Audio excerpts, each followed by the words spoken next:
Okay, so we're thinking about the many layers of vocation and identity and calling and who we are and who we're going to become. That's our theme now.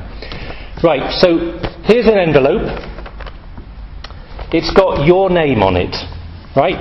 What's that say? Your name. Your name. Can you see that at the back? Here's an envelope. It's got your name on it.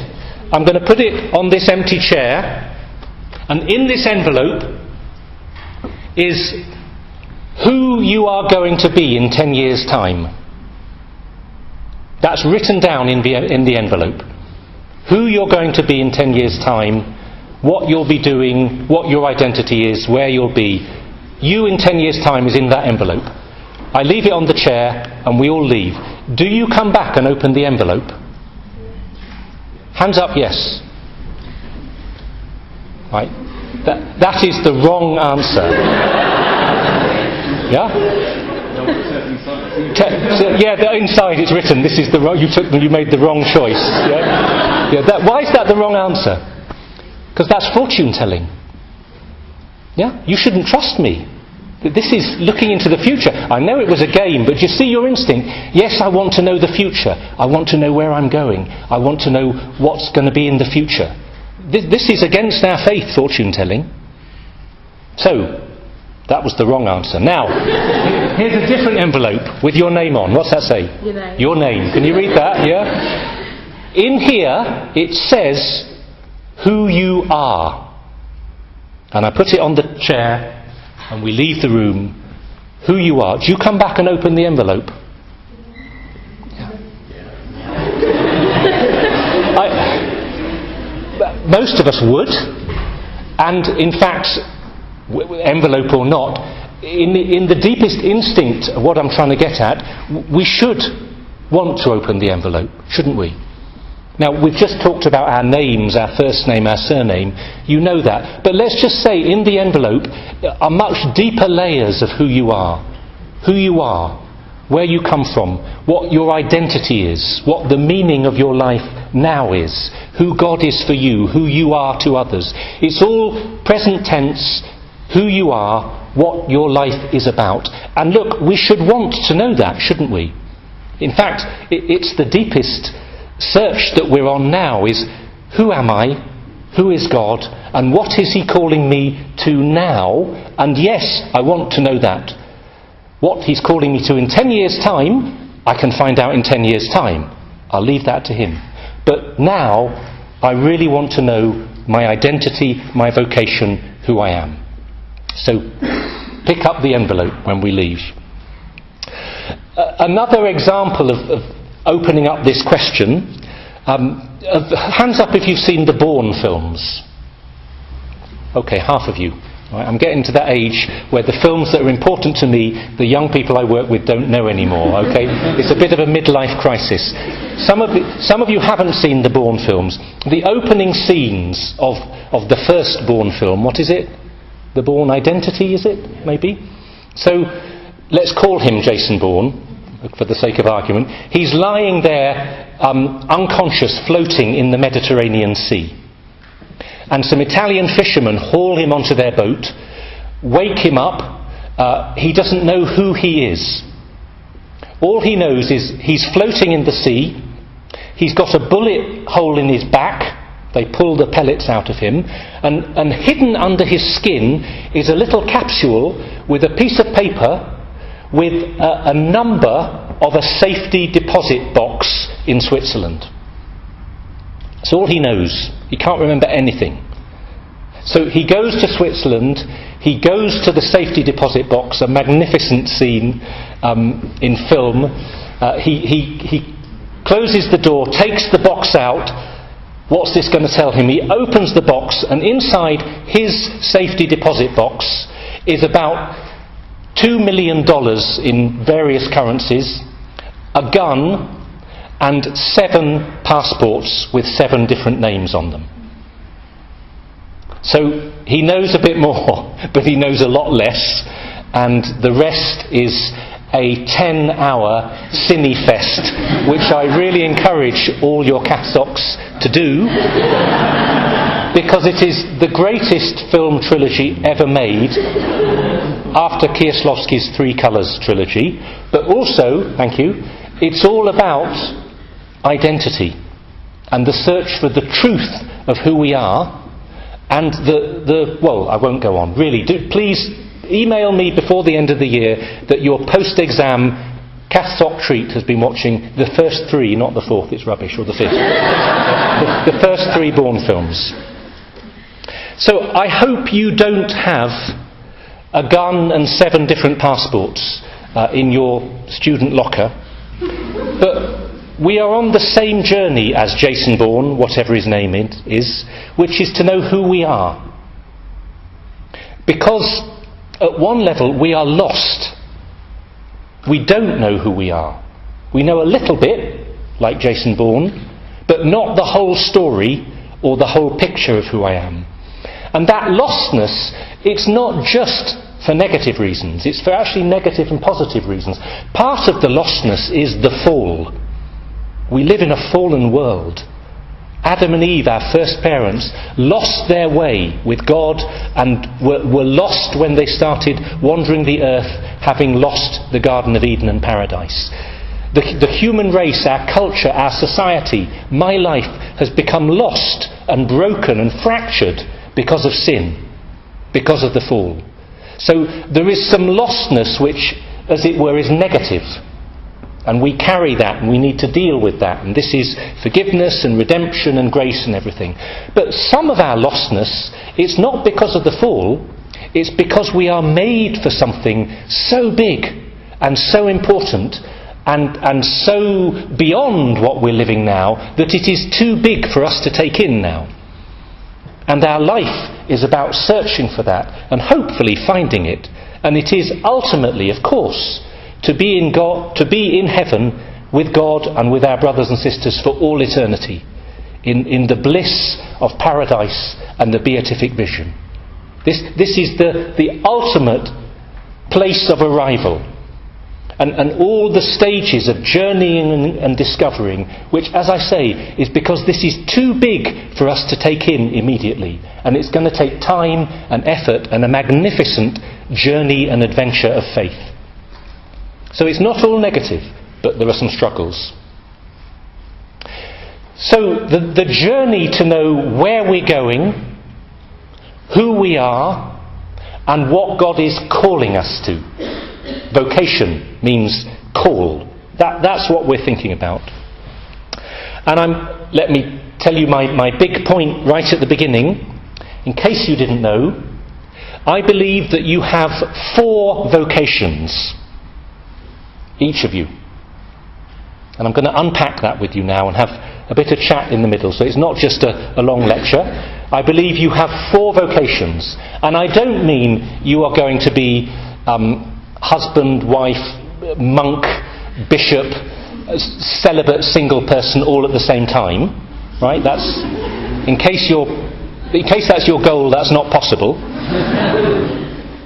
I mean that there are 4 layers of vocation, 4 meanings which might be true for you right now or will unfold over time. And if we're thinking about vocation, it's good to have them all in mind, somewhere at the back of our minds. Okay, there's the introduction. Let's just think through these and see if 1 or 2 might be obvious, and maybe 1 or 2 you haven't thought about, and that's great if there's just one thing you take away with.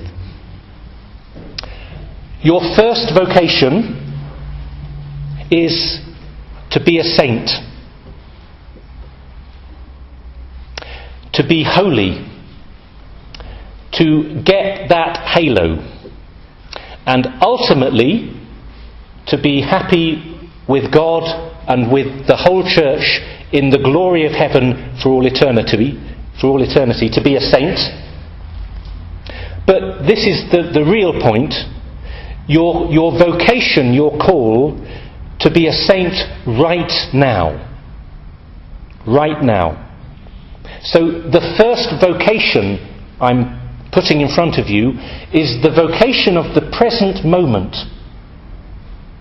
And when the church, I hope you've heard this phrase, when the church talks about the universal call to holiness, the universal call to holiness, that holiness, the vocation to be a saint is for everyone, it doesn't just mean this goal you're working towards in 10 years' time when you've got your life sussed, or when you're on your deathbed and you're ready to go into heaven. The universal call to holiness is about your vocation right now, in the present moment. What is it? Well, you know all this. It is to love God with your whole heart and mind and soul and strength, and to love your neighbour as yourself. It is, as the Penny Catechism says, that lovely old question and answer catechism, why did God make me? God made me to know Him and to love Him and to serve Him in this life, and to be happy with Him forever in the next life, in heaven. Right now, do you see why I keep saying this? Just for the moment, part one, I'm saying, forget about all that other stuff for the moment. Forget about who am I going to marry, does God want me to be a priest or a nun, where's my life going? Those are big questions, but just for the moment, forget about them. Right now, your vocation is to be a person of faith and hope and charity, the theological virtues. This has been expressed in lots of different ways in Christian spirituality. One of my favourite saints, in fact my confirmation saint, is St Therese of Lisieux. St Therese. And she's well known for her little way. The little way of St Therese is all about loving in the present moment. It's about doing little things with great love right now. Not thinking, oh, what great things could I be doing if I was in a different place, a different uni, a different vocation, different friends, different husband or wife. I'd be a really good parent if I had different children. Yeah, those thoughts, not those thoughts. How can I love right now, today, the little way? And a wonderful spiritual author that some of you maybe haven't read, Jean-Pierre de Caussade, he's written a book called Self-Abandonment to Divine Providence. That's the big technical title. But you can find it translated as a book called, the same book, The Sacrament of the Present Moment. We have the 7 sacraments where we meet God, we meet the Lord. But there is something sacramental about the present moment. My life, right as it is here, right now. Now look, this might sound like a challenge or a burden. Oh, I've got to love now. I'm happy to love in half an hour, but just give me 30 minutes, yeah, before I start loving. It might feel like a burden. It might feel like an unwanted vocation. But I want to say, do you see the gift that this is? To know that right now your life has a purpose and a meaning. There might be lots of questions, there are, about the future. Next week, next autumn when you've finished exams, and yes, we'll come on to this, my lifelong vocation. Lots of questions. There might be real struggles now for you. Real difficulties and sufferings and darkness. As I said earlier, like the darkness that Cardinal Newman experienced when he was an undergraduate in Oxford. My life is falling apart. I've just crashed out of my exams. Everything is meaningless, but this is the consolation. I know that right now God is with me and He loves me and He's calling me to love Him and love my neighbour. It gives a meaning to the now.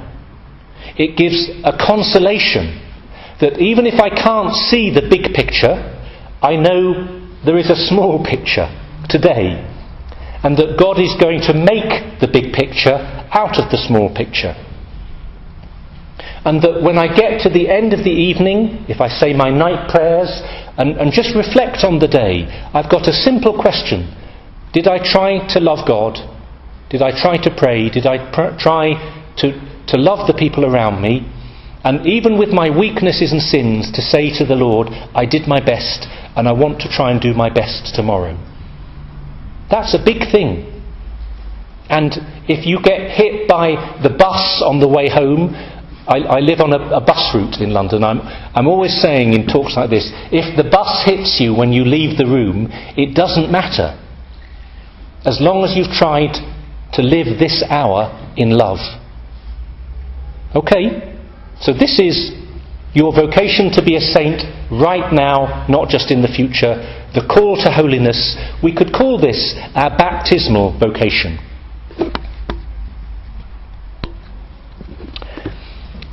Right, the first vocation. That's your first vocation. What's your second vocation? I'm not sure the best way to put this. Let me use these words. Your second vocation is to work, or to do your duties.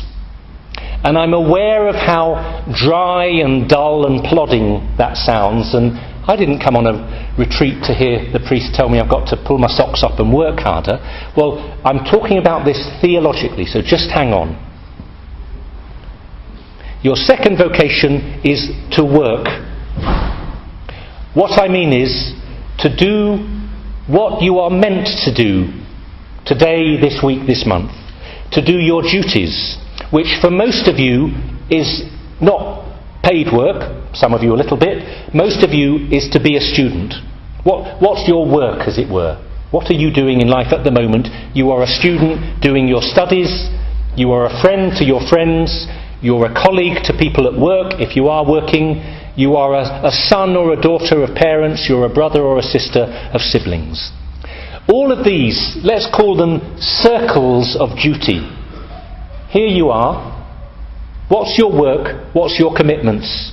What's your duties at the moment? And you could put that on a postcard, couldn't you?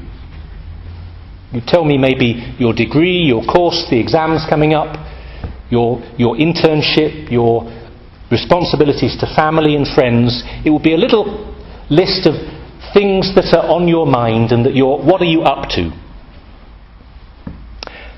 It might be another way of looking at this is your diary.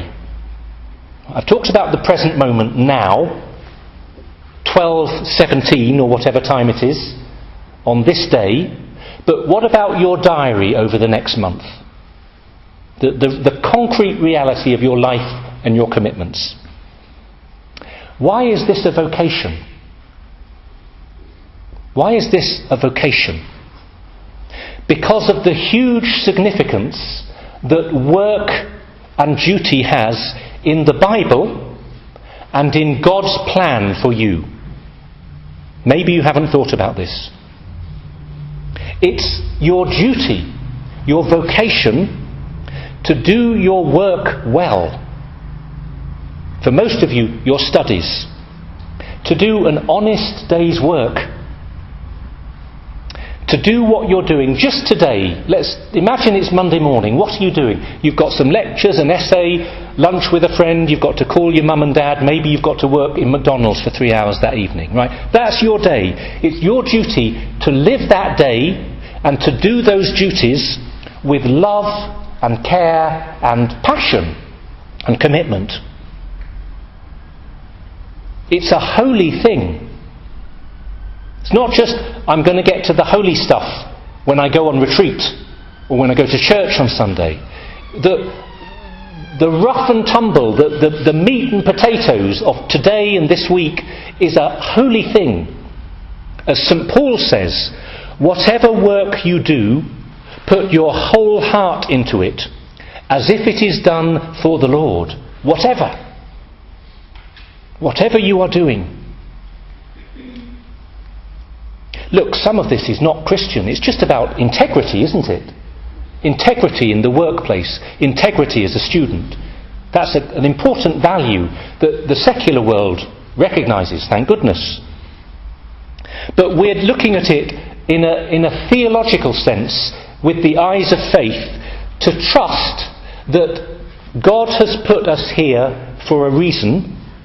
And as I say, this is the consolation. I'm not just saying these things in order to get you to work harder. I'm saying these things to console you. Wow. Okay, I'm feeling a bit lost, but yes, I do have an essay to do, and I do have some part-time work to do, and I have got some friends to keep up with, and I need to see my family next weekend. Yeah, that boring stuff is really important, and to trust that God has put you here for a reason. There is a reason. We call this understanding providence. Trusting in God's providence, that He knows what He's doing. It might seem a bit random. It might seem as if you got into your third choice university. It might seem as if you're not in the place you want to be forever. Okay. But God has a purpose, and He's led you here for a reason. And if you enter into this wholeheartedly, He will bless what you're doing now, and if it's His will, bring you to a better place. You're there for a reason. So, to trust that you're in the right place, and actually, as you step into your day, to think, yeah, I know the reason. The reason is, I don't know why it's here exactly, but it's to bring love to this place. It's to do a good, honest day's work. It's to earn my pay. It's to thank God for the gift of whoever's paying my fees. Maybe it's yourself paying them back in 15 years' time. But it's to bring light and joy and holiness and service and forgiveness to these people in this place. Now again, you might rather it was other people in another place, but God knows what you need, and He knows what they need. These people today need your love.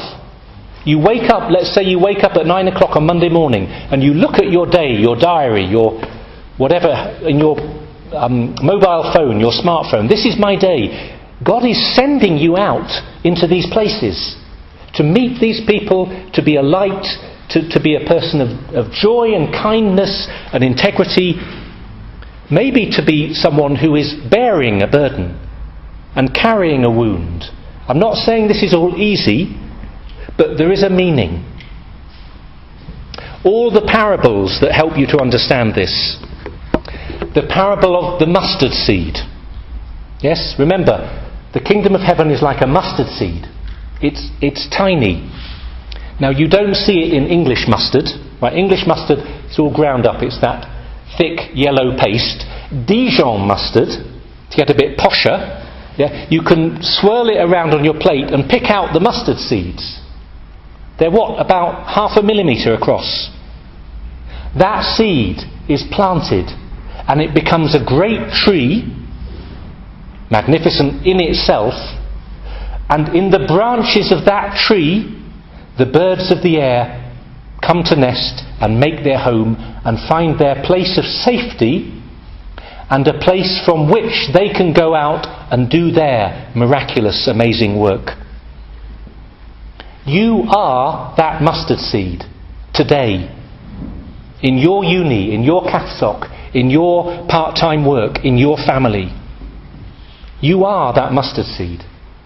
Put it another way, the work that you're doing this hour. I've got this blasted essay to do. Got to meet my supervisor.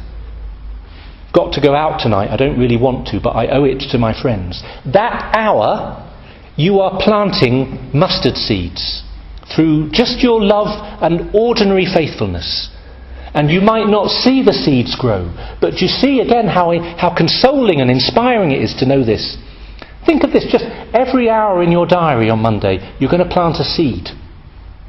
You might not even know you're planting it, but you are, if you're trying to live your faith and do your work and duties lovingly. The parable of the talents. Yes? The guys who are given, 5 and 2 and 1 talents. Remember, a talent is gazillion pounds. It's a huge amount. You're given, doesn't matter whether it's 1 or 2 or 5 talents, you're given a gift of this day. And really, the point of the parable of the talents, I think, is that God trusts you. He's entrusting this gift, your life, your day, your work. He trusts you. He's not asking you to work miracles with it, actually. He's just asking you to do an honest day's work with this gift, with this person, with these talents, to do your best. What do they do? Double their income. Yeah? Instead of, what does the third guy do? Burying it in the ground. That's all. But to do that is a great deal. And who's the patron of this level of vocation? Of course, it's St. Joseph the Worker. Again, I wish I found a better title or a topic for this. What's your second vocation? It's the vocation to work. Well, I hope you see I've unpacked this to be really meaningful. Your work, your duty, your commitments. What a gift this is. St. Joseph the Worker.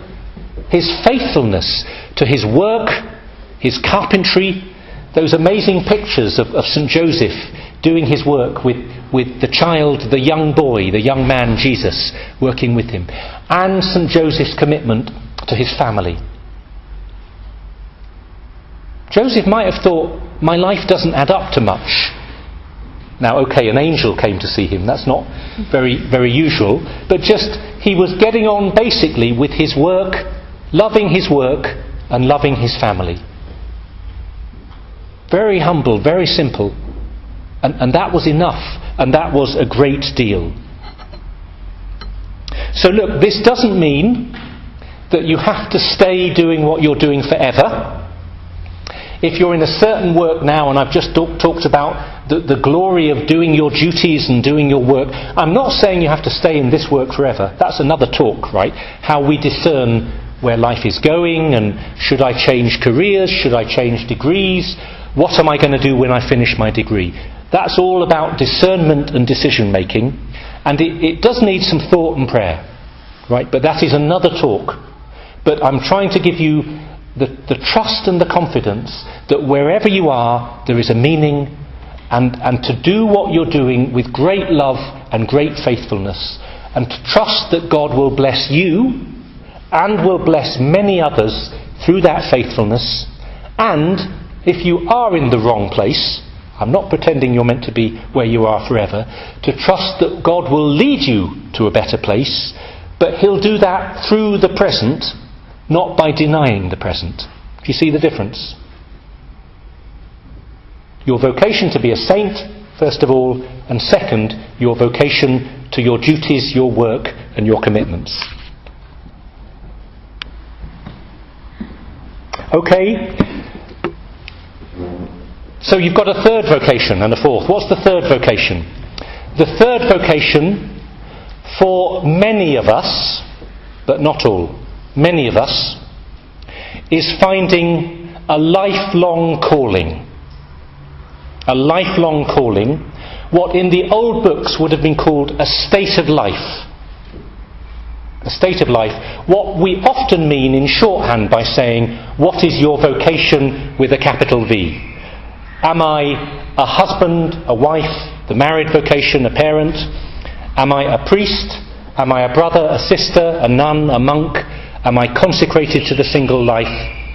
A lifelong calling to which I've given my heart, and I have made publicly in the church an explicit commitment to living for the rest of my life.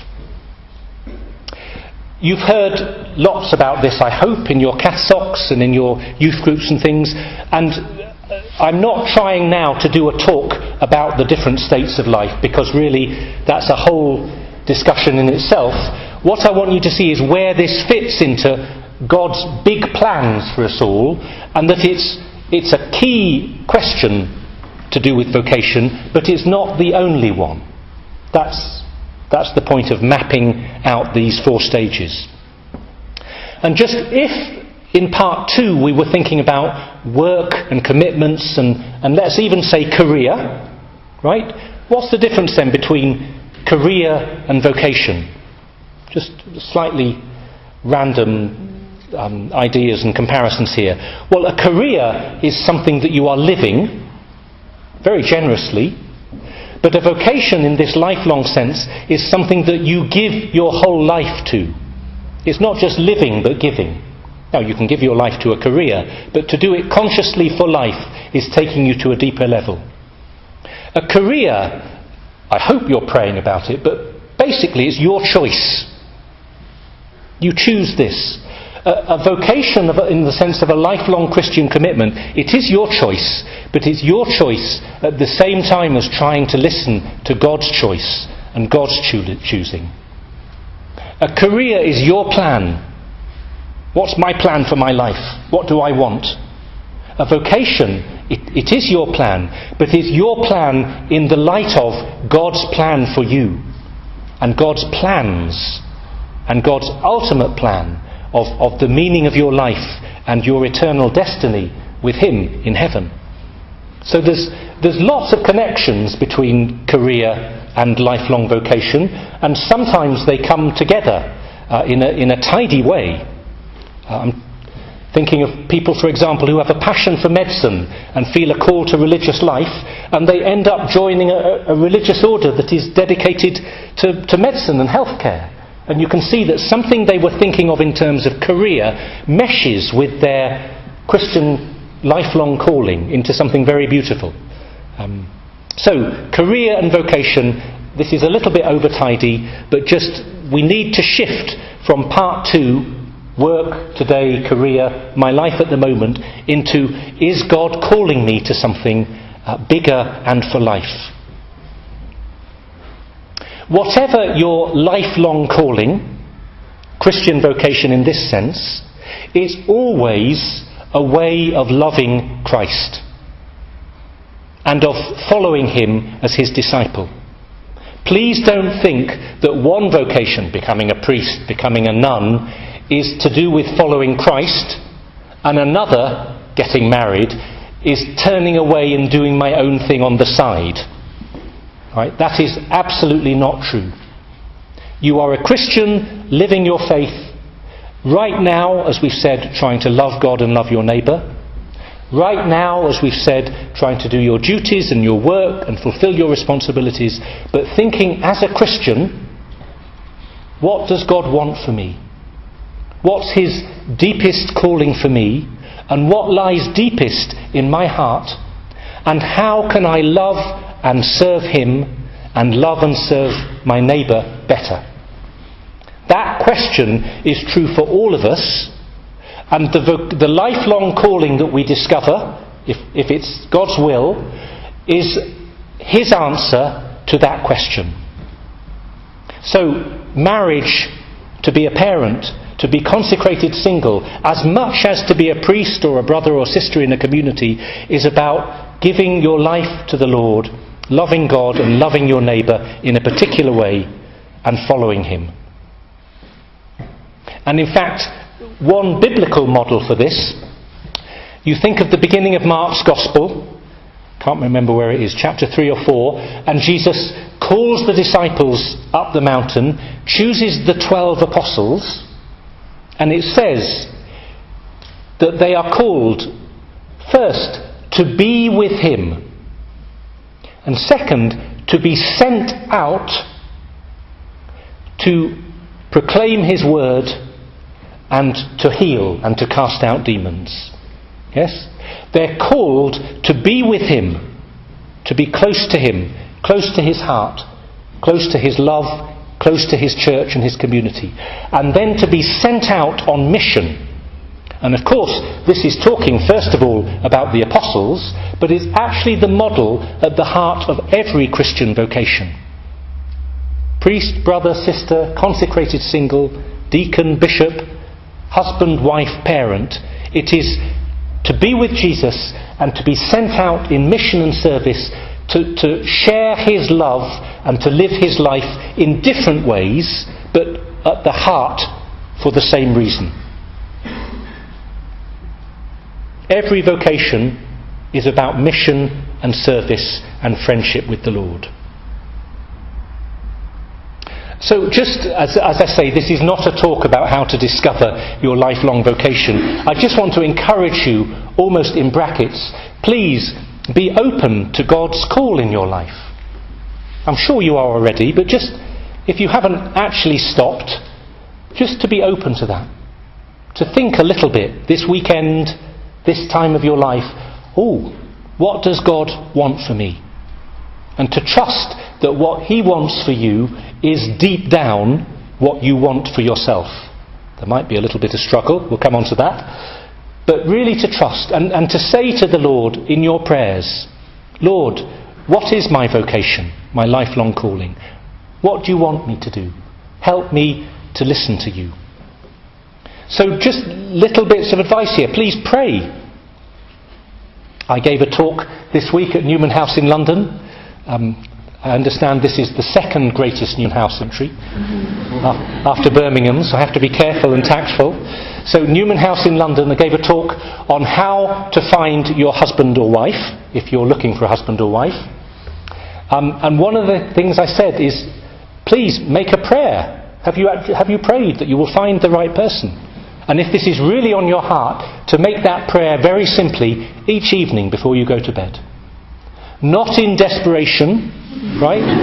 That's not, God doesn't need desperate prayers. And not, the more you pray, the better a husband or wife you will find. Yeah? As in, if I pray 10 rosaries tonight instead of one, I will twist God's arm. That's not how it works.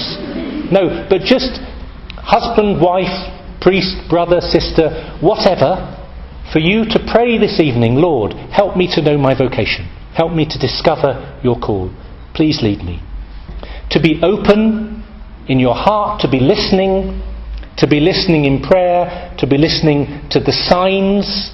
Again, not to talk about signs, but just all the different ways that God is speaking to you, pushing you, pulling you, opening your heart.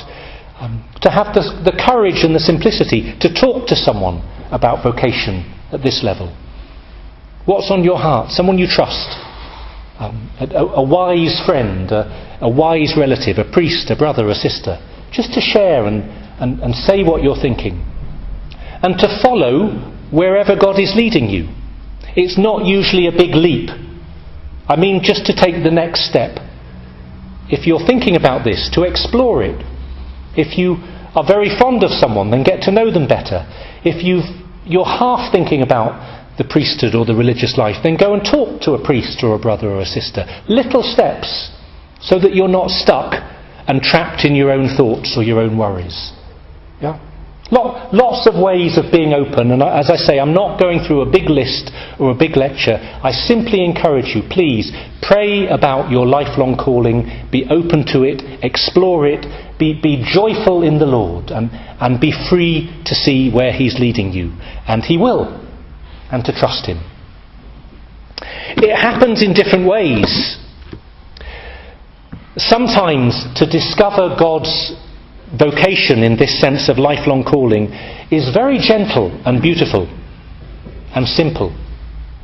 I'm thinking of Moses in the desert with his sheep when he meets the Lord in the burning bush. It's very powerful, but it's very gentle, I feel, when I read Exodus. Yeah? He's doing his work. He's in his normal life in that sense, caring for his sheep. And the burning bush is not directly in front of him. It says very explicitly in the scriptures, Moses had to turn aside. To turn aside.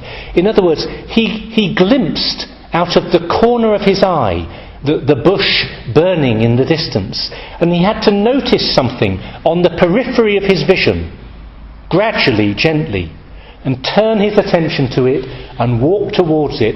And then this amazing encounter with the Lord in the burning bush, Moses having the courage to say, "Here I am," and the Lord inviting him to take the next step, which was to take off his shoes. What does that mean for you?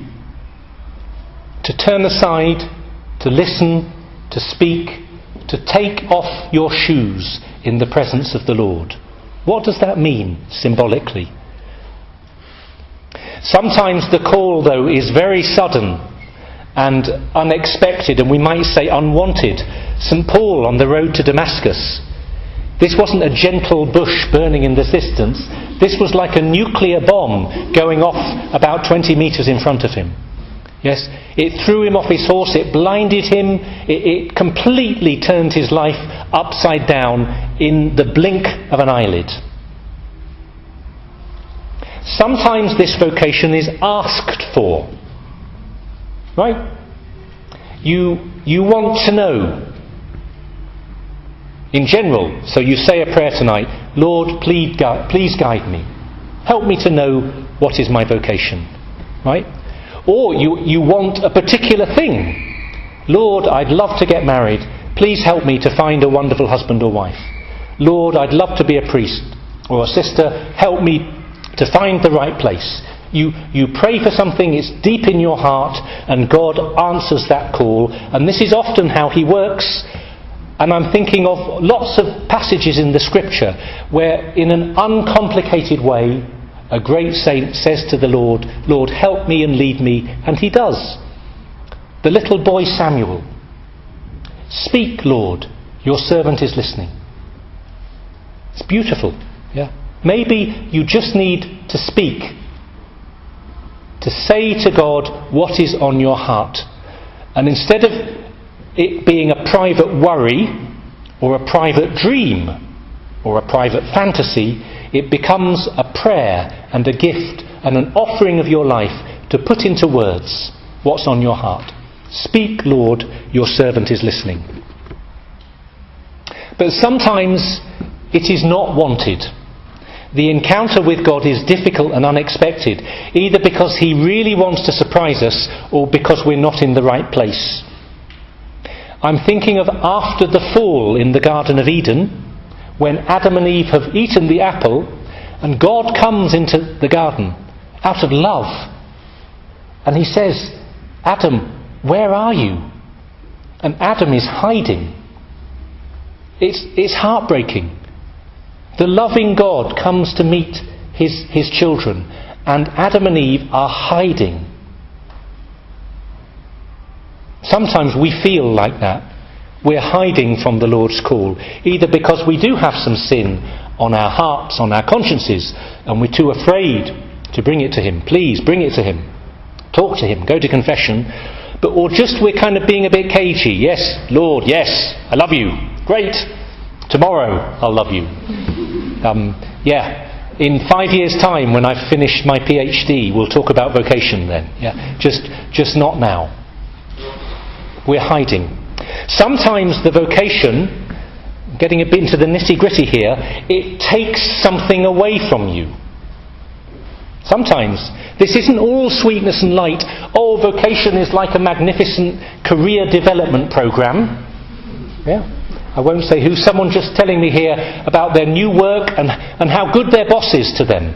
That their boss is saying, look, enjoy the work. Where do you want to go? Let me help you in your talent development. Great.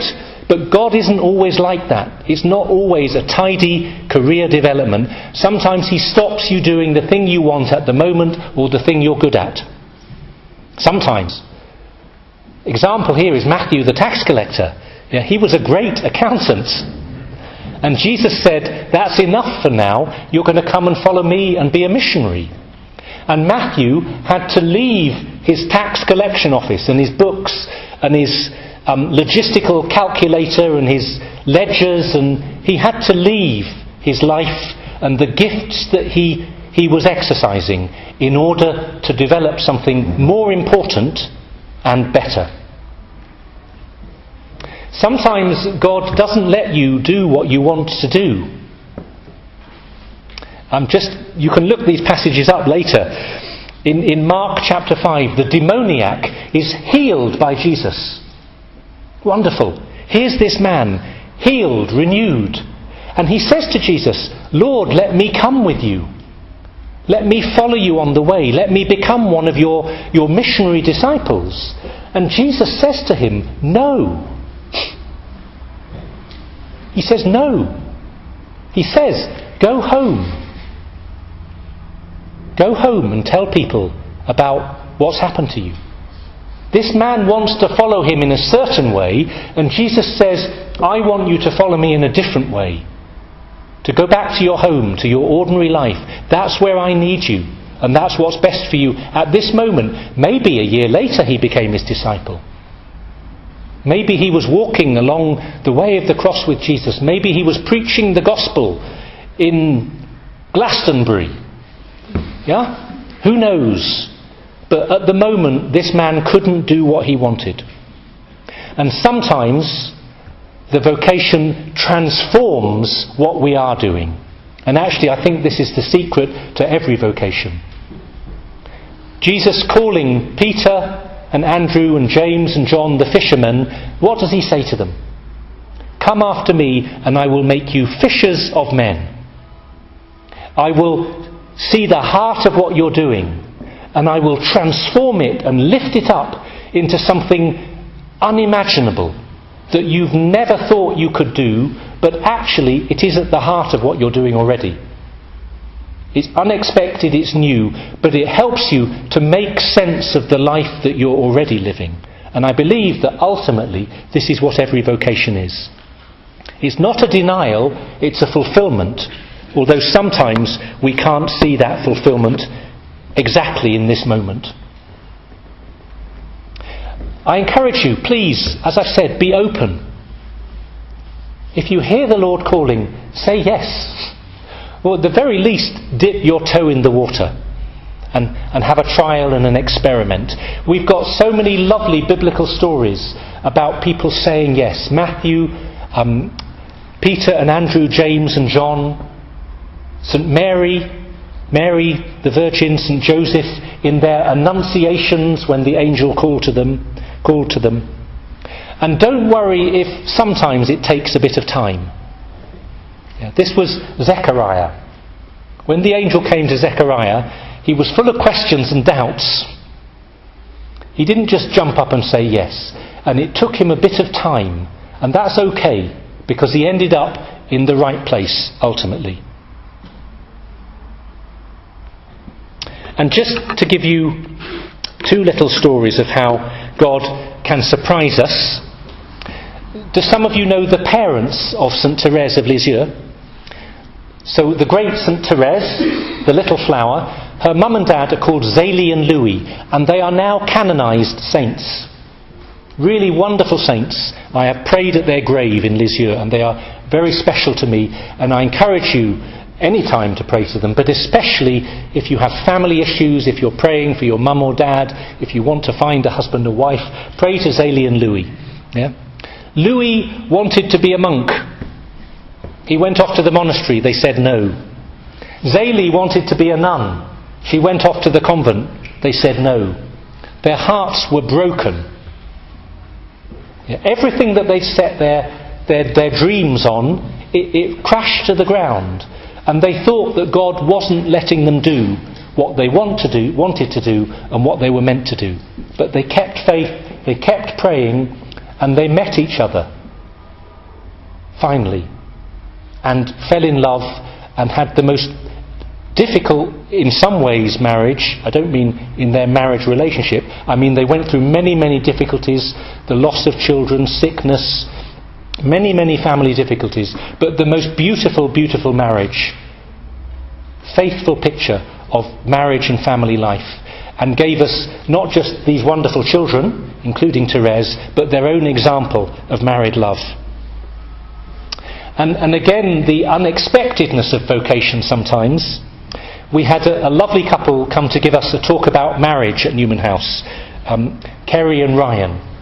And I've given you all this talk about dreaming and listening to your heart and praying.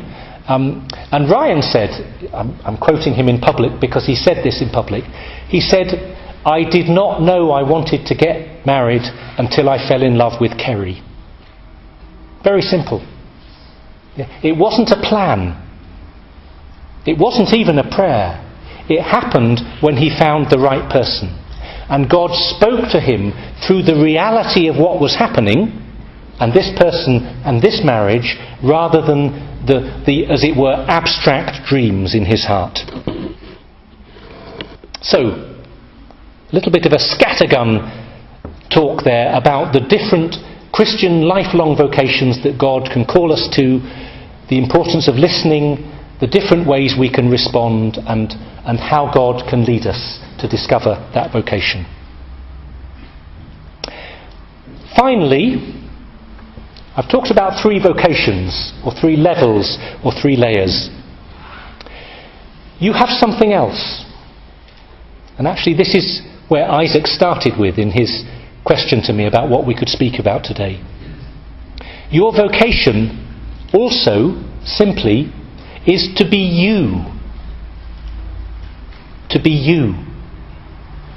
That you have a unique vocation, not to be an abstract generic saint, not to be an abstract generic student or worker, not to be an abstract generic husband or wife, brother, sister, priest.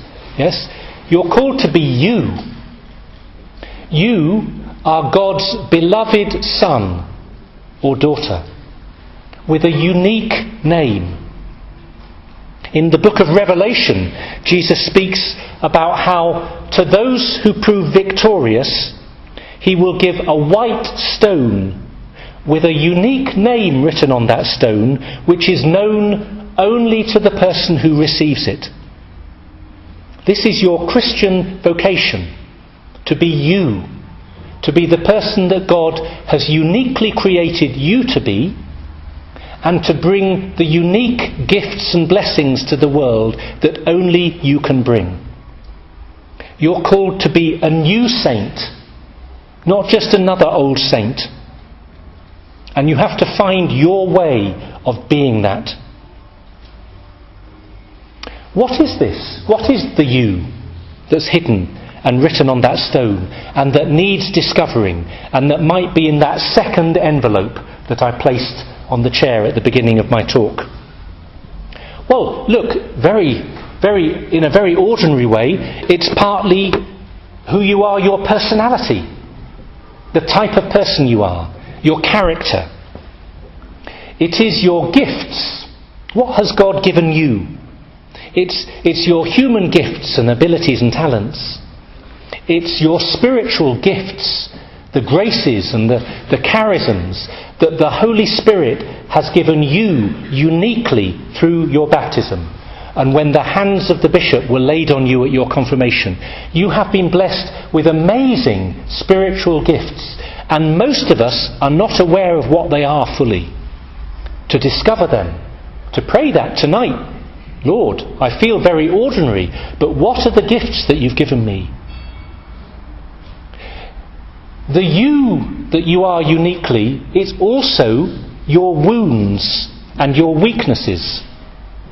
Sometimes we hear too many talks about gifts and talents and serving God. Well, in case you haven't heard it, the person you are now is partly the person who has been wounded in a certain way because of your past and your family and your sins and your mistakes and your difficulties. The person that is suffering in a particular way now because of what life and circumstances has thrown at you. This is part of what makes you you. And it's not that God wants you to suffer, but that he wants to use your situation and your suffering for his glory, so that you can love others and love God with all of your talents and gifts, human and spiritual, all of your personality and all of your wounds and weaknesses, and it makes you the person you are, and it makes you the person that God is calling you to be right now. You reflect God's love in a way that no one else can. Again, I'm saying this to console you and to inspire you, not to make you feel burdened. You reflect the face of Jesus Christ in an utterly unique way. Might not look like it, but when someone looks at you and sees you trying in your weakness to live your Christian faith and to love God and love others, they are seeing the face of Jesus Christ, but in a way that only you can show it.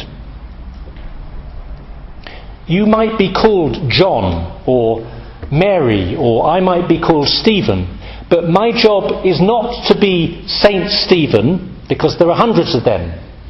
It's to be Saint Stephen of Newman House, Westminster. Not St. Stephen of Newman House, Birmingham.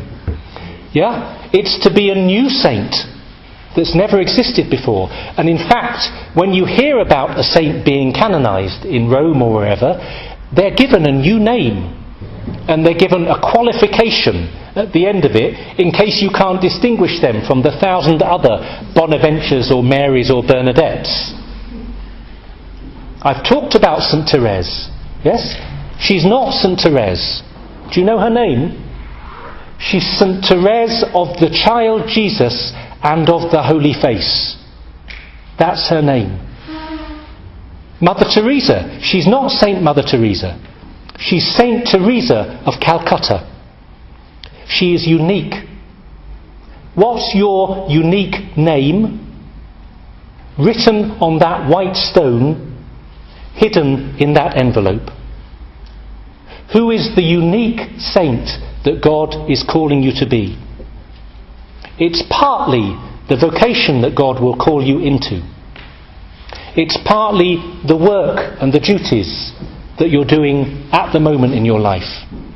It's partly the very, very ordinary, simple love that you are showing to God and your neighbour right now in the present moment. It's all of this mixed together. But only you can do it. And isn't it amazing that God has called us all in his love and called us all to be amazing and unique saints?